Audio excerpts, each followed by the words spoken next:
अकाल and hello everybody, मैं आप सबका स्वागत करती हूँ हम सब के शो में। तो दिल खोल के कहिए कि वाह वाह क्या बात है। वेल, आपको मुझे यहाँ अकेले देख के डर लग रहा है ना? मुझे भी थोड़ा बहुत डर लग रहा है, पर क्या करें, हमें आज जरा शो अलग ढंग से शुरू करना है। अरे हिट है का अलग ढंग से, मतलब तू किसी भी ढंग से शुरू करा, बाय गॉड मतलब मजा आया था। क्या चीज है, मतलब कि जब बोलती है कलेजे में उतर जाती है, बॉडी में जिधर भी है कलेजा, मतलब कि बता रहे हो यार। किसी भरी गुलाब की पत्थर से फोड़ दूं, तुझ जैसी मिल जाए तो 5-6 को छोड़, तो बता रहे हो मतलब। ये क्या हो क्या रहा है? ये कविता का वाह वाह प्रोग्राम है। वाह वाह क्या बात है, ये क्या बात है? तो मैं क्या कोई कथा सुनाने आया हूँ या उसी में आ जाऊँ? ये क्या, ये मेरे को तेरे को, ये क्या जाहिलों जैसी बातें कर रहे, अनपढ़ गवार। I am really sorry. तुम्हारा एक बहुत बड़ा फैन है बाबूलाल, जो मुझे बाहर मिल गया था।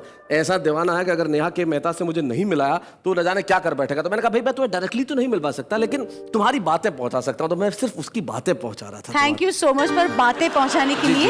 ये अपना संस्कृति और तहजीब का शो है, कविताओं का शो है। आप शैलेश जी को बुला के लाइए और कुछ तहजीब वाली बातें कीजिए, कुछ अच्छी तरह स्टाइल से प्रपोज कीजिए। एहसान तेरा होगा मुझ पर, दिल चाहता है वो कहने दो। एक मिनट, हमेशा आप ही तो कहते रहते हैं शैलेश जी पूरे शो में, कभी हमको भी कहने दो। अच्छा ठीक है, तो अगली लाइन तुम कह दो। मुझे तुमसे मोहब्बत हो गई है, मुझे पलकों की छाँव में रहने दो। एहसान तेरा होगा मुझ पर। क्या चुप हो जा, ऐसा होगा मुझ पे भी होगा, इन लोगों को भी होगा, जितना कह दिया बहुत है। लेकिन भैया बड़ा तमीज और तहजीब के साथ हमने आपको ये बताया कि जिंदगी में तमीज और तहजीब कितनी जरूरी है। अगर तहजीब नहीं है तो जिंदगी जिंदगी नहीं है। तो आइए आज के हमारे कवि मित्रों से मिलते हैं, जो हमें सिखाएंगे तहजीब और तमीज के नए नए तरीके। जरा उनके लिए तालियां तालियां तालियां बजा दीजिए। ये होगा कुछ बात। मेरे मामा जी की उम्र 90 साल है, पर ये कमाल है, एक तो सफेद बाल है, पिचके हुए गाल है, ना कहीं पेट में हाथ है ना मुंह में दांत है, पर हफ्ते में 2 बार एक बात जरूर बोलते हैं, वाह वाह क्या बात है। नमस्कार। आज के समाचारों में जिन्हें आप पढ़ चुके हैं कल के अखबारों में। बहुत अच्छे। पड़ोसी देश के राष्ट्रपति ने पत्रकारों को बताया कि अब हम भारत के विरुद्ध परमाणु बम बनाने का इरादा नहीं छोड़ेंगे। यदि बाहर काम नहीं आएगा तो घर में ही फोड़ेंगे। बहुत अच्छे। मांगू तुझसे मैं भगवान, दे दो एक पति धनवान, सोने जैसा तन हो जिसका मन हीरे की खान। मांगू मैं तुझसे वरदान, दे दो एक पति धनवान। अब उसमें क्या क्या खूबियां होनी चाहिए वो सुनिएगा कि सूर्यवीर सलमान खान सी हो उसकी स्टाइल, शाहरुख जैसी फीलिंग हो और अक्षय सी स्माइल, यूं तो चलेगा आमिर खान। दे दो एक पति धनवान, दे दो एक पति धनवान। शैलेश जी का शो जो चल रहा है उसका नाम है वाह वाह क्या बात है, और मुझे भी लेके कोई एक शो करने वाला है बाबू, उसका नाम है वाह वाह क्या दांत है। खिलते हुए गुलाब को भी घास बना दे, सच्ची मोहब्बतों को टाइम पास बना दे। चालाक बहुत है ये आजकल की लड़कियां, ये जिसको चाहे उसको देवदास बना दे। वाह वाह।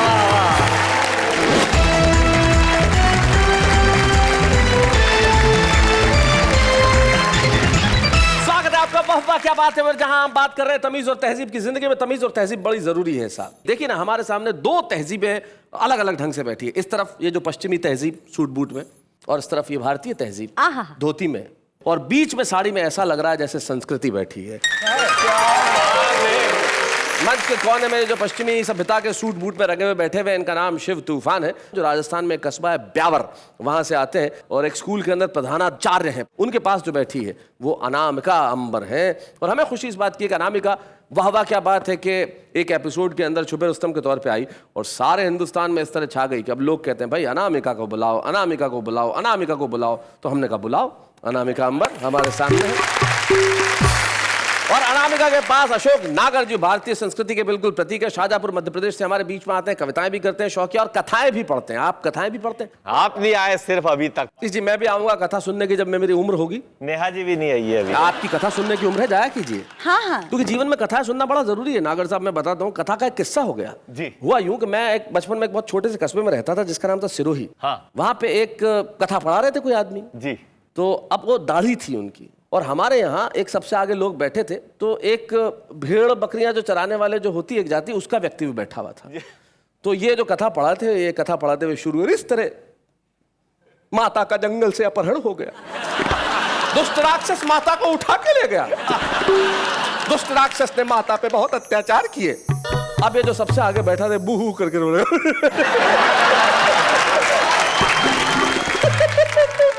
क्या हुआ? सबने यही पूछा था क्या हुआ। गुरुजी ने भी पूछा क्या हुआ, उन्हें बुलाया स्टेज पे और जनता के सामने दिखाया, देखो ये होता है प्रेम, क्या बात। ये होती है करुणा। कि जब मैं माता के अपहरण की घटना सुना रहा था, इसकी आंखों में आंसू आ गए। बटा बच्चा क्यों रोया तू? अरे बोले साहब कुछ दिन तो पहले मेरा बकरा खो गया, आप जब दाढ़ी हिला हिला के बोल रहे थे मुझे उसकी बहुत याद आई साहब। हम एक ऐसे रचनाकार को बुलाते हैं जिसके सुनाने के अंदाज में खास बात है, एक विशेषता है। अशोक नागर जब कविताएं पढ़ते हैं तो एक जो रस्टिक फ्लेवर है, जो हमारे कस्बों में हमारे गांवों में जो भाषा बसती है, जो अंदाज बसता है, उस ढंग को अशोक नागर साहब प्रस्तुत करेंगे। उसमें कितनी तमीज होती है, कितनी तहजीब होती है, ये तो जब वो बताएंगे तभी पता चलेगा। आइए नागर साहब।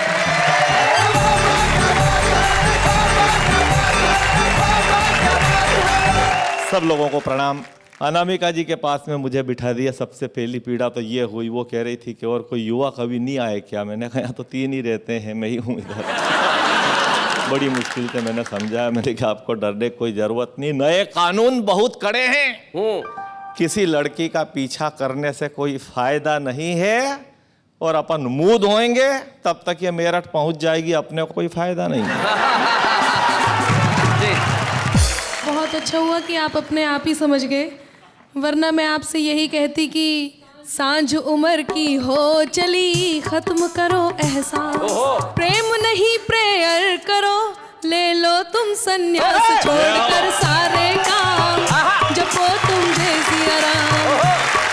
बिल्कुल आप सही कह रही है और मेरे में भी इतनी अकल तो है, मेरी उम्र मुझे खुद को तो दिख ही रही है। मेरे मामा जी की उम्र 90 साल है, पर यह कमाल है, एक तो सफेद बाल हैं, पिचके हुए गाल हैं, ना कहीं पेट में हाथ है ना मुंह में दांत है, पर हफ्ते में 2 बार एक बात जरूर बोलते हैं, वाह वाह क्या बात है। अब शैलेश जी जबरदस्ती नेहा जी को डरा रहते, बाबू पटेल बन के लाल रुमाल बांध के। हाँ देखो ना, आपको डरने की जरूरत नहीं है, ओरिजिनल बाबूलाल पटेल तो मेरे गांव में है और वो बाकी कोई काम नहीं करता, हमेशा चुनाव ही लड़ता है। देखो एक दिन मैं गया, ग्राम पंचायत के चुनाव चल रहे थे भाई साहब, प्रचार हो रहा, 300 रुपए रोज में छोरे काम कर रहे और उनको काम ये दिया कि एक ही बात बोलना है, दिन भर जीतेगा भाई जीतेगा, बाबू पटेल जीतेगा। अच्छा। एक पीपल के पेड़ के नीचे 12x14 का रंगीन पोस्टर टंगा, आधे पोस्टर में बाबू पटेल का फोटो, नीचे लिखा बाबू पटेल जिताओ समिति। जिताओ समिति। अच्छा। मैंने एक छोरे से पूछा इस समिति में कौन कौन है? हाँ। इसकी मिसेस ने भगा दिया, घर से अकेला ही है। आधे पोस्टर में बाबूलाल पटेल की योग्यताएं लिखी, हाँ। कर्मठ, योग्य, सुशील, पढ़े लिखे, ज्ञानी, समझदार, अनुभवी, आधी रात को हाजिर होने वाला नेता। उससे बचता बचाता घर गया, मेरे को नहीं पता कि ये चुनाव का बुखार सब जगह है, मेरे घर 25 आदमी खड़े, घर में घुसने की जगह नहीं। मैं जबरदस्ती घुसा तो एक चिल्लाया, नागर दादी कूदी है। अच्छा। मैंने कि दादी कूदी, तूने धक्का दिया, कि दादी ने च्यवनप्राश का डबल डोज लिया। अरे यार चुनाव में ही कूदी, मैं कूदने दे, बचेगी तो निकाल लेंगे, मैं पानी तो पी लूं, मेरे ही घर में तो जाने दे। अब आप मानेंगे मैं दूसरी बार घुसा तो एक दूसरा चिल्लाया साइड से, अरे खा भाईजान पंडित जी, चाची लड़ रही है। मैंने कहा रिपोर्ट डाल, पिछले साल भी लड़ी थी। हाँ नहीं पिछले साल मेरे से लड़ी थी, इस साल तो चुनाव लड़ रही है। तो मैंने कहा मेरे को क्या कह रही है, लड़ने दे, जीतेगी तो बधाई देंगे, हारेगी तो मोहल्ले वाले निपटेंगे, मैं पानी तो पी लूं। नेहा जी मैं उससे बात ही कर रहा था और इधर से एक लंगड़ा चला आ रही है। आते से ही बोला, जब बोला तब पता चला तोतला भी है। अरे क्या उतने ही बात कलता लेगा, मैं भी खला। मैंने कहा तू बैठ जा, तेरे पैर में ताजा ताजा प्लास्टर है, ज्यादा चलेगा फिरेगा तो ये हड्डी खिसक जाएगी, बैठ जाऊंगा तो कुल्सी खिसक जाएगी। बहुत अच्छे। मैंने कहा तेरी कुर्सी तो यूं भी खिसकेगी, तेरी कुर्सी यूं भी खिसकेगी, तुझे बोट कोद देगा, तूने 3-3 बार तो दल बदल लिया, भाभी को भेजता ना, वो कहाँ गई, उतने आदमी बदल लिए। मैंने कहा लड़के कहाँ हैं, 2 जेल में हैं और 2 को अभी पुलिस ढूंढ रही है। मैंने पूछा पुलिस भाभी को ढूंढने नहीं गई, वो पुलिस वाले के साथ ही तो गई। जब तेरा बैकग्राउंड ऐसा है तो फिर तू चुनाव में खड़े ही क्यों हुआ, फिर कहाँ खड़ा होता। गांव वालों ने यही राय दी कि भले लोगों में खड़े होने का टाइम तो टल गया, जा चुनाव में खड़ा हो। क्या बात है, क्या बात है, क्या बात है, बहुत अच्छे, बहुत अच्छे अशोक जी, बहुत बढ़िया। जब से यहीं खड़ा हूँ, मेरी बेटी आती है तो 2 ही टाइम टिफिन दे जाती है। अच्छा घर में तेरी बेटी अकेली है क्या, नहीं अकेली थी कल तक तो, अब जमई साहब भी छूट के आ गए। जमई साहब क्या नाइट शिफ्ट में थे, फैक्ट्री से छूटे, नहीं फैक्ट्री से तो 5 साल पहले ही छूट गए थे बेचारे। तो फिर अब कहां से छूटे, जेल से ही छूटे। मैंने कहा क्यों रे, जमई साहब जेल क्यों गए थे, खराब चाल चलन के कारण। तो फिर छूटे कैसे, अच्छे चाल चलन के। मैंने कहा क्यों रे शाणे ज्ञानी समझदार, ये सूखे नल, वो फूटी गटरें, ये उखड़ी सड़कें, वो बंद पड़ी स्ट्रीट लाइट, इधर सूअरों के झुंड, उधर मच्छरों की भरमार, वहां स्वाइन फ्लू, यहाँ डेंगू बुखार, ये सब कौन देखेगा, जनता ही देखेगी। क्या बात है, क्या बात है, बहुत अच्छे। क्यों रे जनता कब तक देखेगी, 5 साल तक देखेगी। क्यों रे 5 साल से तो जनता यही सब देख रही थी, चल और 5 साल देख लेगी, उसके बाद फिर जनता को भी हैबिट हो जाएगी। वाह वाह वाह वाह, बहुत बढ़िया अशोक, बहुत बढ़िया अशोक जी, बहुत अच्छे। और व्यंग देखना अंतिम सवाल, मैंने कहा फिर तू क्या देखेगा, अब मैं तो जनता को ही देखूंगा नागर। क्यों रे ये तमाम समस्याएं तो बेचारी निर्दोष जनता देखेगी, और समस्या देखती हुई जनता को पीछे से तू देखेगा, इसका मतलब ये पंडित अशोक नागर भी नहीं समझा, तो उसने मुझे डांट दिया, तूने वो गाना ही नहीं सुना। मैंने कहा ऐसा कौन सा गाना, वो गाना है ना, इन नजारों को तुम देखो, मैं बस तुम्हें देखते हुए देखूं। जय हिंद, जय भारत। बहुत बढ़िया, बहुत अच्छा, क्या बात।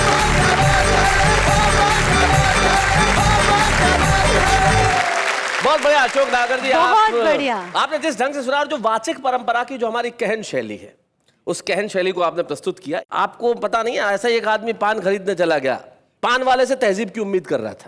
बोले कितने का है पान, बोले 2 रुपए का। अच्छा 2 रुपए का, अच्छा लगा लगा पान लगा, कैसा लगा रहा, लगा तो चूना थोड़ा कम डालिए, कत्था थोड़ा ज्यादा।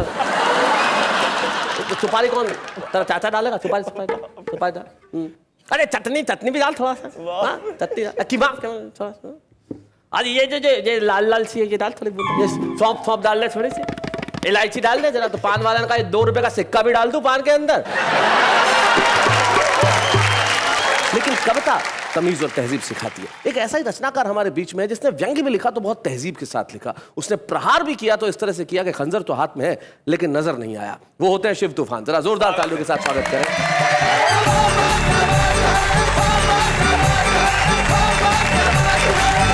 शैलेश जी, पूरा देश जानता है कि कवि सम्मेलनों के मंच से बहुत आगे निकल के आप आज देश दुनिया के नंबर 1 टीवी एंकर हो गए हैं। आपकी ये ऊंची उड़ान देख के अब तो मुझे भी हसीन सपने आने लगे।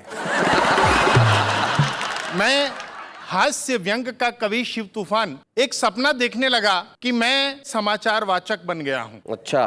तो किसी टीवी न्यूज चैनल पे शिव तूफान अपने व्यंग और कविता की शैली में अगर देश के समाचार आप तक पहुंचाएगा तो किस लहजे में पहुंचाएगा? सुना। बीते वक्त से इस पल तक, राजनीतिक दाव पेच और छल तक, प्रस्तुत है राष्ट्रीय समाचारों का नया चैनल कल तक। बहुत अच्छा, बहुत बढ़िया।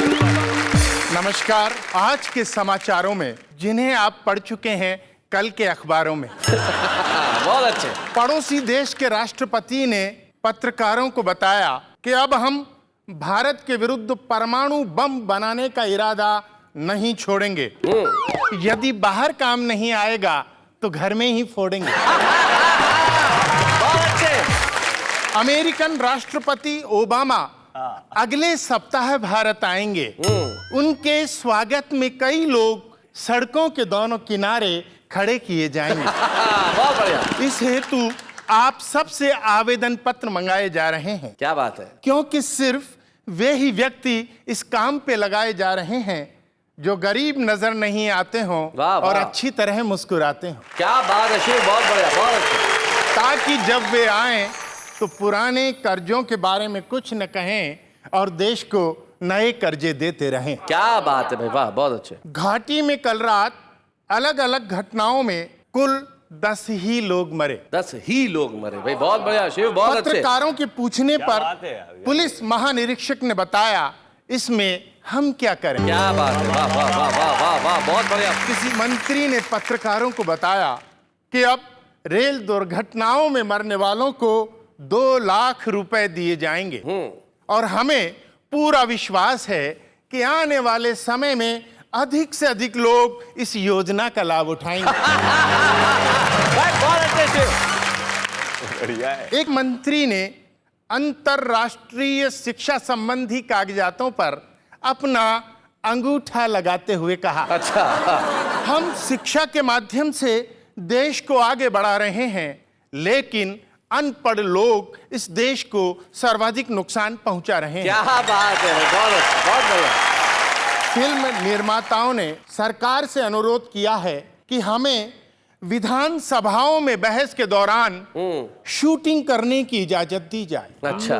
ताकि मार धाड़ के दृश्यों को फिल्माने का हमारा खर्चा बच जाए। क्या बात है, बहुत अच्छा। एक अभिनेत्री ने इस वर्ष के अपने चौथे विवाह पर पत्रकारों को बताया जी, इस वर्ष के चौथे। कि प्रेम के सागर में एक दिन पूरा देश डूब जाएगा। अच्छा। लेकिन मैं आपको ये नहीं बता पाऊंगी कि आपका नंबर कब आएगा। और अब खेल समाचार। ओलंपिक संघ ने भारतीय खिलाड़ियों को एक विशेष प्रमाण पत्र दिया। अच्छा। जिसमें लिखा था कि भारत ने सभी खेलों में उत्साहपूर्वक भाग लिया और दूसरे देशों को आगे बढ़ने का मौका दिया। 4 देशों की टेनिस प्रतियोगिता में भारत ने चौथा स्थान प्राप्त किया। वैसे गत बार भारत ने इस प्रतियोगिता में तीसरा स्थान प्राप्त किया था, क्योंकि तब कुल 3 ही टीमों ने भाग लिया था। एशियाई खेलों में भारत ने कबड्डी में स्वर्ण पदक पाया। अच्छा। क्योंकि एक दूसरे की टांग खींचने का भारतीय अनुभव खिलाड़ियों के बहुत काम आया। क्या बात है, बहुत बढ़िया। और अब हर बार मौसम संबंधी वही समाचार। वही समाचार। उपग्रह से प्राप्त एक चित्र के अनुसार अगले 24 घंटों के बारे में ऐसा अनुमान है कि देश के विभिन्न भागों में ठंडी या गर्म जैसी भी होंगी हवाएं चलेंगी। जैसी भी होगी। जहां नहीं चलेंगी वहां फिर कभी चलेंगी। और अब 4 महानगरों का तापमान। क्षमा कीजिए श्रीमान, तापमान के ताजा आंकड़े आज हमारे पास नहीं आए। अच्छा। इसलिए कृपया आप कल वाले तापमान से काम चलाएं। क्या बात है, बहुत बढ़िया, बहुत अच्छे।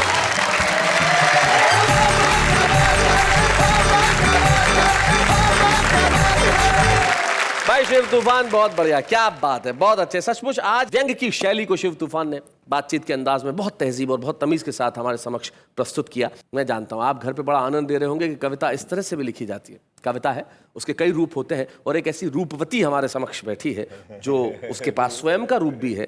तो देर किस बात की, जनता सामने है, अनामिका अंबर, आइए जरा जोरदार तालियां बजाइए।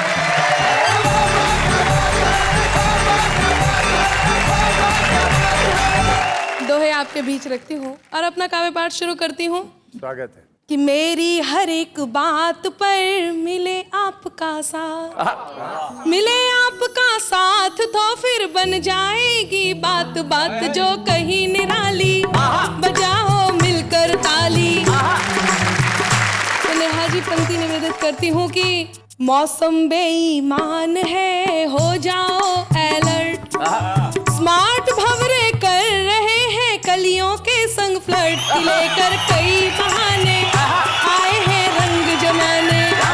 और बताती हूँ कि अलग अलग तरकीब से करते हैं इम्प्रेस, क्या बात, अलग अलग तरकीब से करते हैं इम्प्रेस, बांध के पुल तारीफ के हो जाते सक्सेस, ये है मजनू की सेना, इन्हें तुम दिल ना देना। एक और इसी क्रम का दोहा आपको समर्पित करती हूँ, सुनिएगा, वो भी आप ही के लिए है जी। कि ना पारो ही खास है ना चंद्रमुखी ही खास, ना पारो ही खास है ना चंद्रमुखी ही खास, ये मॉडर्न देवदास है जो करते टाइम पास। सुनो ओ भोली पारो, पकड़ के इनको मारो, सुनो ओ भोली पारो, पकड़ के इनको मारो। बहुत बहुत धन्यवाद। पहले जब नारी अपने लिए वरदान मांगती थी, अपने लिए एक वर मांगती थी, तो वो किस प्रकार से मांगती थी क्या बात और आजकल की नारी किस प्रकार से मांगती है, तो मैं पहले बताती हूँ पहले नारी किस प्रकार से वर मांगती थी। जी। सुनिएगा। अपने मन मंदिर में सजा लूं एक छवि प्रभु राम की मांगू, वाह वाह, भक्ति के जैसा ही प्रेम जहाँ हो रीत सदा ब्रज धाम की मांगू, और भला क्या वर चाहूं बस एक कृपा अभिराम की मांगू, मैया बाबुल के मन भाए प्रीत उसी के नाम की क्या बात है, मांगू, वाह, वाह, मैया वाह। बाबुल के मन भाए प्रीत उसी के नाम की मांगू। आजकल नारी यदि वर मांगेगी तो वो किस प्रकार से मांगेगी, सुनिएगा। मांगू तुझसे ये वरदान, दे दो एक पति धनवान,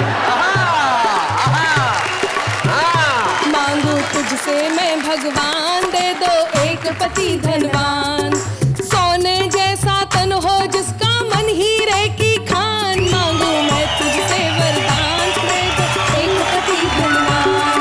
अब उसमें क्या क्या खूबियां होनी चाहिए वो सुनिएगा। कि सूर्यवीर सलमान खान सी हो उसकी स्टाइल, शाहरुख जैसी फीलिंग हो और अक्षय सी स्माइल, यूं तो चलेगा आमिर खान, दे दो एक पति धनवान। और उसमें क्या क्या खूबियां और होनी चाहिए वो बताती हूँ। कि गृह कार्यों में इंटरेस्टेड हो, वर्क करे जो हार्ड, और जेब में रहे हमेशा 10-20 क्रेडिट कार्ड, अकाउंट में नादान, दे दो एक पति धनवान। और पंक्तियां समर्पित करती हूँ। अशोक जी ध्यान से सुनिएगा, मुझे बहुत अच्छे से पता है, भाभी जी बताती हैं, जब वो बोलती हैं तो आप बहुत ध्यान से सुनते हैं। मैं 4 पंक्ति देता हूँ आपके जवाब में। लड़कों की क्या हालत है कि बाह में है और कोई, चाह में है और कोई, राह वाली को भी मुस्कान दे के आ गए, एक से लड़ाए नैन, दूसरी का लिया चैन, तीसरी को शादी की जबान दे के आ गए, और आज के ये मजनू तो खुद नहीं जानते कि कहां कहां प्रेम के निशान दे के आ गए, और जिन लिफाफों में प्रेम पत्र भेजा करते थे, उन्हीं लिफाफों में कन्यादान दे के आ गए। बहुत अच्छा। एक लड़के ने प्रपोज किया एक लड़की को, बोले मेरे पास मेरे दोस्त की तरह बंगला तो नहीं है, मेरे पास उसकी तरह महंगी महंगी कारें नहीं है, मेरे पास उसकी तरह क्रेडिट कार्ड नहीं है, बहुत बड़ा बैलेंस नहीं है, लेकिन मेरे पास दिल है, दे दूं क्या? बोले दोस्त का नंबर दे। तो जिस देश में हाल ये है वहाँ यही गीत ठीक है। सुना कि आंखें नीची करके बोले नहीं वो सीना ताने, अगर प्यार से टॉमी कह दूं बुरा नहीं वो माने। कि आंखें नीची करके बोले नहीं वो सीना ताने, अगर प्यार से टॉमी कह दूं नहीं बुरा वो माने। दे दे इतना सा सम्मान, दे दो एक पति धनवान। और गीत का अंतिम बंद आपके बीच रखती हूँ, सुनिएगा। लेकिन टॉमी पे ने बड़ा मजा आया भाई। टॉमी पे इतना मजा क्यों आया? जरा जाहिर करें। वो प्यार से कुछ भी कह लो, अपने ही प्यार से पति कुछ हैं भी कह लो तो मर्द है। ये जब जचे प्यार बांटता भी है, और अगर टॉमी है तो ध्यान रखना तलवे चाटता भी है और काटता भी है। गीत का अंतिम बंद आपके बीच रखती हूँ। तारीफ करे और करता जाए और करता ही जाए, ध्यान रहे मेरे सिवा कहीं और नजर ना जाए, वरना ले लूंगी मैं जान। दे दो एक पति धनवान, दे दो एक पति धनवान, मांगू तुझसे ये वरदान। दे दो एक पति धनवान, मांगू तुझसे ये वरदान। बहुत बढ़िया अनामिका। लेकिन अनामिका एक बात तो कहनी पड़ेगी, तुम बाकी सब बीवियों को सिखा दिया तुमने कि टॉमी कह दो। खुद मैं जानता हूं कि तुम ऐसा नहीं सोचती, ऐसा नहीं करती। और वैसे एक बात बताओ, टॉमी का मतलब जो तुम लगा रहे हो, टॉमी का मतलब क्या कोई डॉगी होता है क्या? ना है? जैसे शिव है तो प्यार से क्या कहेंगे? शिवू। शैलेश है तो शैलू। तो मान लो किसी का पति टॉम हो तो टॉमी, टॉफी, टॉमी। तो सिंपल सी बात है। तेरे घर के सामने से जनाजा निकला मेरा, पूछो क्यों? क्यों? रास्ता उधर से ही था। देखिए ये आम आदमी की शायरी है, हाँ। कहीं से भी निकाल लेता है, और जो निकालता है वो बड़ा कमाल का होता है। वो किस तरह से अपनी बात करते हैं उसका एक नमूना हम देखते हैं, जरा देखिए। वो वक्त ही क्या था जब आपको लोग किस पे किस किया करते थे, पर कमबख्त आपकी फूटी किस्मत तो देखो, तब आप डायपर पहना करते थे। वो ऑटो नहीं जिसमें रजनीकांत का फोटो नहीं। जाने मन तेरे प्यार में कितना इंतजार किया, और इंतजार करते करते न जाने कितना से प्यार किया। हम चाहे मत दीजिए जग के पालनहार, पर इतना तो कीजिए कि मिलता रहे उधार। तो भाई बहुत बढ़िया ये हमारे आम आदमी है। लेकिन आम आदमी इस पर्दे से बाहर निकल के आना भी जानते हैं। हाँ। और वो आके अपने खास अंदाज में जब सुनाते हैं ना तो भाई कमाल कर देते हैं। हमारे साथ हमारे एक ऐसे ही कलाकार है जो कवि नहीं है, लेकिन हंसाने की कला उनमें अद्भुत है। तो मैंने कहा भाई मिश्रा जी, आप में इतनी कुव्वत है, आप में इतनी प्रतिभा है, तो आप पर्दे के अंदर क्यों रहे? तो जरा पर्दा फाड़ के बाहर आ रहे हैं अशोक मिश्रा।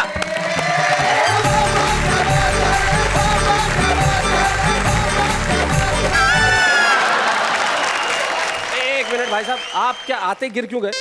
मतलब इस तरह से क्या हुआ? क्या सर, गिरा हुआ आदमी ही उठ के आगे चलता है। आम आदमी इस देश में बार बार गिरता है, ठोकर खाता है, लड़खड़ाता है, लेकिन खड़ा होकर कहता है वाह वाह क्या बात है। मेरा नाम अशोक मिश्रा है जी। मेरे देवरिया में एक डॉक्टर हैं। देवरिया उत्तर प्रदेश? देवरिया उत्तर प्रदेश जी। वो डॉक्टर हैं और उनके खुद के दांत इतने लंबे लंबे। अच्छा। और पूछा किस चीज के डॉक्टर हैं?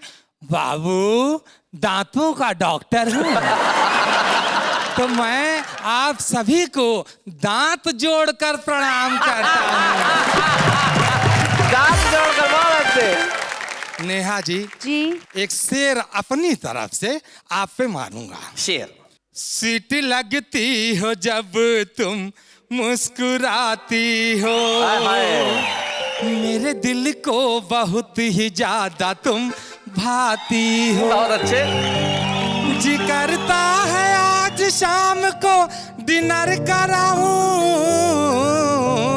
जाइए। मगर कराऊंगा नहीं, क्योंकि सुना है तुम ठूस ठूस के खाती हो। अब यही दतोड़ा कवि यानी डॉक्टर मुझसे बोला, अशोक बाबू वाह वाह क्या बात से बुलावा आया है, मुझे जाके कविता सुनानी है। लो। तो मैंने कहा कौन सी कविता सुनाएंगे? तो उन्होंने एक कविता सुनाई, देखिए किस तरह से। कि मंडप में कहने लगी, क्या बात है, आह मंडप में कहने लगी मुझसे मिस कपूर के मर्दों के मांग में क्यों भर सिंदूर। तो हमने जवाब दिया कि मर्दों के मांग में सिंदूर भरे जाते, दुनिया के सारे टकले कंवारे रहे जाते, दुनिया के सारे टकले कंवारे रहे जाते। मैंने कहा अरे ये कविता बहुत अच्छी है लेकिन ये आपकी नहीं है बेटा। अगर मैं किसी की बेटी को अपनी पत्नी बना सकता हूं तो क्या किसी की कविता नहीं सुना सकता हूं? तो दतोड़ा कवि को इसी के साथ दीजिए इजाजत। शैलेश जी, आपने हमारी प्रतिभा को पहचाना। देखिए, हमने जो आपकी प्रतिभा को जी पहचाना है, इसके पीछे ये दांत भी है जी।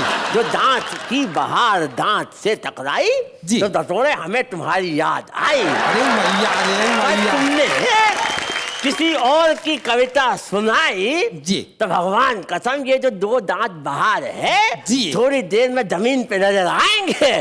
तो इससे पहले कि ओरिजिनल कवि खुद आ जाए जी निकल लो। वाह वाह क्या दांत है, वाह वाह क्या दांत है, वाह वाह क्या दांत है। Thank you Ashok, thank you so much, thank you Ashok. भाई ये था अशोक मिश्रा, बहुत बढ़िया। ये जो कैरेक्टर्स बनाने की कला है बहुत कम लोगों में होती है, लेकिन अशोक ने एक बहुत खूबसूरत कैरेक्टर बनाया दतोड़ा, और बड़ी तहजीब और तमीज के साथ। ये लोग दांत के दर्द से बड़ा परेशान होते हैं। मुझे याद है हुल्लड़ मुरादाबादी साहब एक जमाने में कहा करते थे कि एक दांतों के डॉक्टर के पास एक बुढ़िया चली गई। बोले माता जी थोड़ा मुंह खोल दीजिए, बोले आ, और खोल लीजिए, आ, और खोल लीजिए, आ, थोड़ा सा और खोलिए, आ। अबे मुंह क्या मुंह में बैठ के दांत निकालेगा? कितना खुलवाएगा? अभी जो आपने बोला तब सुनाई दिया तब। वाह वाह वाह वाह, बहुत अच्छा। भाई तमीज से याद आया, आप लोगों के साथ कभी किसी ने कोई बदतमीजी की है नागर साहब? बदतमीजी तो किसी ने नहीं की, बाहर तो घर में ही होती है। एक ने कहा था कि पंडित जी कभी पजामा पहनते हो कभी धोती, क्या फर्क? मैंने कहा कोई फर्क नहीं, पजामा पहनो या धोती। पहले मिसेज धोती थी, अब नहीं धोती। आप बताइए। मेरी शादी के समय मेरे एक मित्र थे, वो हिंदी के व्याख्याता थे। अच्छा। तो जब मंडप में मेरे ससुर साहब ने मुझे कहा कंवर साहब, तो वो बड़े नाराज हुए। कहने लगे साहब हिंदी साहित्य में कु शब्द बहुत बुरा माना जाता है जी। किसी भी अच्छी बात के लिए सु शब्द लगाया जाता है। फिर कुंवर साहब का जो उन्होंने जो पोस्टमार्टम किया, मैं समझता हूँ कि मेरे साथ सबसे बड़ी बदतमीजी हुई। जीवन में इस तरह की बदतमीजियां या तहजीब या तमीज जिंदगी में कहीं ना कहीं होती रहती है, लेकिन कविता लिखने की तमीज और तहजीब आपको क्या लगता है कि सिर्फ बड़े शहरों में होती है? ऐसा नहीं है। आपको क्या लगता है कि उम्र के तीसरे या चौथे या पांचवें दशक वाले लोग ही कविताएं लिख सकते हैं? ऐसा नहीं होता। भावनाएं जब उपजती है दिल के धरातल पे, और दिल के धरातल से शब्द निकल के जब कलम की नोक पे आते हैं और कलम की नोक शाही में उन्हें भर के कागज पे रख देती है, तो वो कविता हो जाती है। और कविताएं लिखने के लिए हम ये नहीं कहते कि उसकी तहजीब सिर्फ शहरों तक है। छोटे छोटे कस्बे, गढ़ मुक्तेश्वर में ब्रजधाम एक छोटी सी जगह है, और वहाँ एक 19 बरस का नौजवान जिसका नाम निकुंज शर्मा है, वो कहता है साहब हम भी तो छुपे रुस्तम है, हम भी आके सुनाना चाहते हैं। तो हम एक ऐसे युवा छुपे रुस्तम को आपके समक्ष पेश कर रहे हैं जिसका नाम है निकुंज शर्मा।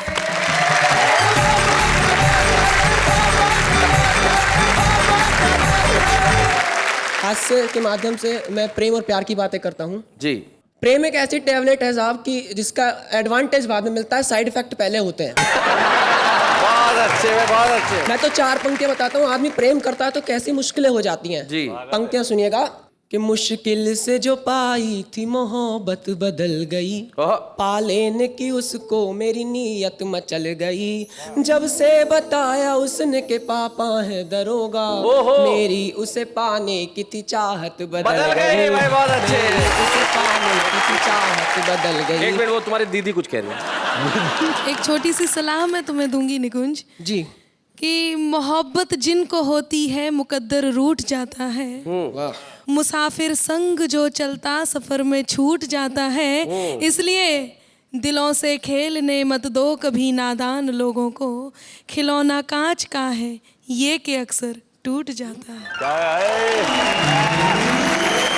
रास्ते में जो मिल जाए वो अक्सर छूट जाती है, और बाप दरोगा हो तो दिल नहीं हड्डियां टूट जाती हैं। ये सलाह दो उसको। जी। नहीं अनामिका जी, मैं भी उत्तर प्रदेश से हूँ, मैं भी आपको उत्तर देने नहीं रहूंगा जी कि प्यार के बदले प्यार मिले ये रीत कहाँ अब दुनिया में। संग संग उम्र बिताने वाले मीत कहाँ अब दुनिया में। मन का मर्म जो समझे बांटे दुख सुख दोनों जीवन के, बस जिस्मों के आकर्षण है प्रीत कहाँ अब दुनिया में। बस जिस्मों के आकर्षण है। बहुत बढ़िया तुमने लाइनें बड़ी, सारे जमाने को इसने दिखा दिया, आखिर इस छोटे से बच्चे ने आंटी को सिखा दिया। भाई क्या बात है, बहुत बढ़िया। चार पंक्ति और देखिएगा कि आजकल की लड़कियां किस तरह की हैं। जी जी। लड़कियों पे नहीं, कि खिलते हुए गुलाब को भी घास बना दे, सच्ची मोहब्बतों को टाइम पास बना दे। चालाक बहुत है ये आजकल की लड़कियां, ये जिसको चाहे उसको देवदास बना दे। और प्यार में जब तक 2-4 बार कुटाई नहीं हो जाती ना पट्टे की, तो लोग बात मानते ही नहीं है कि अगले का प्यार सच्चा है। मैं तो 4 पंक्ति पढ़ता हूँ। तेरा अजीज खुद को बनाने में रह गए, खर्चों के बिल को तेरे चुकाने में रह गए। तोड़ा है जब से मुझको दरोगा ने जेल में, जब से थे जितने इश्क के थाने में रह गए। एक प्रयोग का गीत मैं आपको सुनाता हूँ जी, कि अगर जंगल में चुनाव होने लगे, जंगल में मतदान हो तो कैसी स्थिति हो जाएगी, कैसे सारे प्रत्याशी अपने वोटरों को लुभाएंगे। उस गीत से आप लोगों को जोड़ने की कोशिश करता हूँ जी। कि आया जंगल में मतदान, हो गई जमकर खींचातान, हो गई जमकर खींचातान, करती सिचुएशन हैरान। आया जंगल में मतदान, हो गई जमकर खींचातान, बिल्ली सयानी बोली घर सत्ता में जो मैं आई। अच्छा। बिना सब्सिडी होगी चूहों की सस्ती सप्लाई, बिल्लों का होगा सम्मान। आया जंगल में मतदान, आया जंगल में मतदान, हो गई जमकर खींचातान।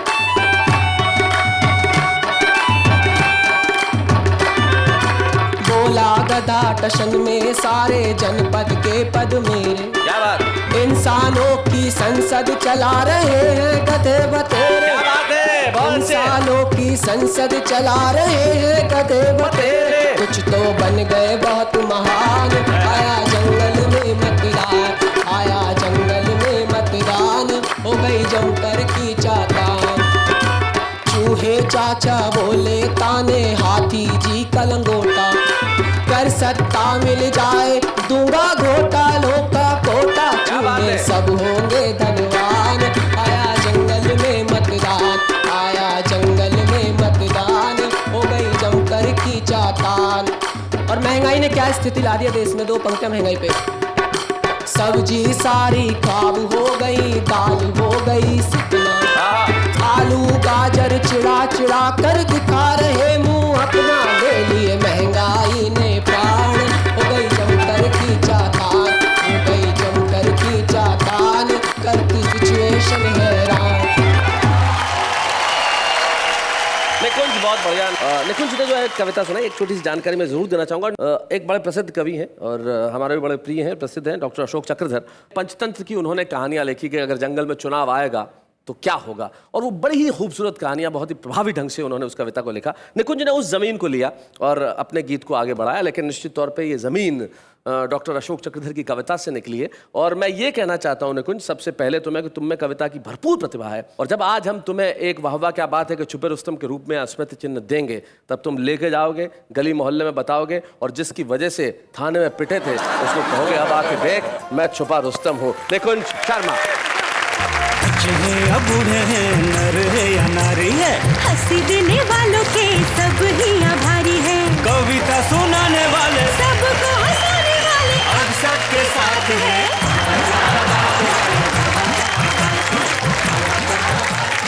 बहुत अच्छा लगा, पहली बार किसी छुपे रुस्तम ने नेहा के पांव छुए, बहुत अच्छा लगा, बहुत अच्छा लगा। कई सारे कवि छूना चाहते हैं, लेकिन निकुंज ने हिम्मत की, इसके लिए हम इसको बहुत बहुत धन्यवाद देना चाहते हैं और बधाई भी देना चाहते हैं। लेकिन ये हिम्मत इस देश की पीढ़ी में है, शायद पूरी दुनिया में सिर्फ यही देश है जहां बड़ों के पांव छूने की परंपरा है, और हमारी इसी संस्कृति, इसी तहजीब, इसी तमीज और इसी उल्लास का नाम कविता है, जहां मिलके कहते हैं वाह वाह क्या बात है।